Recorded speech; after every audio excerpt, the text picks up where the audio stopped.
राजस्थान के रेगिस्तानी इलाके में बसे एक छोटे से राज्य अमरगढ़ की कहानी है। अमरगढ़ के राजा वीर सिंह को उनकी वीरता और नीति निर्माण के लिए जाना जाता था। लेकिन उनके पड़ोसी राज्य कालेसर के राजा रुद्रनारायण उनकी भूमि और धन संपत्ति पर कब्जा करना चाहते थे।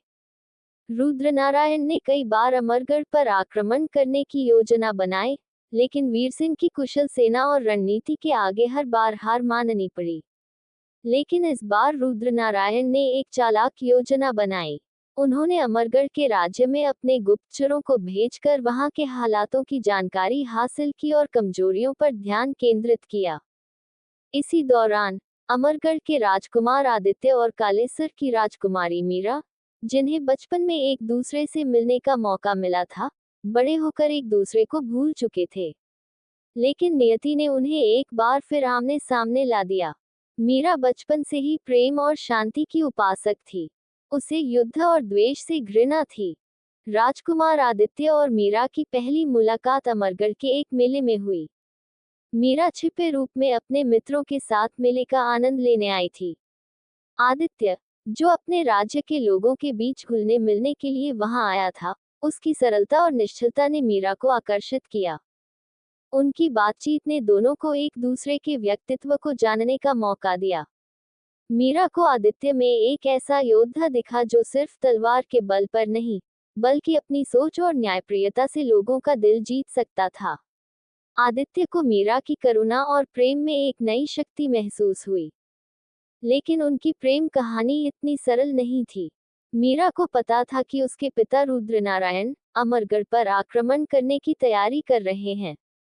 वह असमंजस में थी, एक तरफ उसका प्रेम और दूसरी तरफ उसके पिता की महत्वाकांक्षा। इधर आदित्य को भी युद्ध की तैयारी करनी पड़ी। उसे यह समझ नहीं आ रहा था कि क्या वह अपने राज्य की रक्षा के लिए मीरा के राज्य से लड़ सकता है। लेकिन एक राजकुमार होने के नाते उसका धर्म अपने राज्य के प्रति था।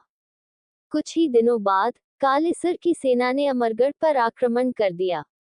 दोनों राज्यों के बीच भीषण युद्ध छिड़ गया। तलवारों की टकराहट और सैनिकों की चीख पुकार ने अमरगढ़ के मैदानों को रक्तरंजित कर दिया। इस बीच मीरा ने अपने पिता से युद्ध रोकने की गुहार लगाई, लेकिन रुद्रनारायण सत्ता के लालच में अंधे हो चुके थे। मीरा को एहसास हुआ कि यह युद्ध सिर्फ विनाश लाएगा और किसी को जीत नहीं मिलने वाली। उसने आदित्य से मिलने का निर्णय लिया।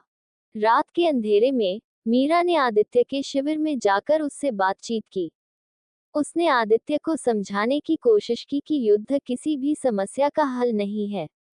उसने कहा, युद्ध हमें सिर्फ विनाश और दुख देता है। अगर हमारे प्रेम में सच्चाई है, तो हमें अपने राज्यों के बीच शांति लाने का प्रयास करना चाहिए। आदित्य उसकी बातों से सहमत था।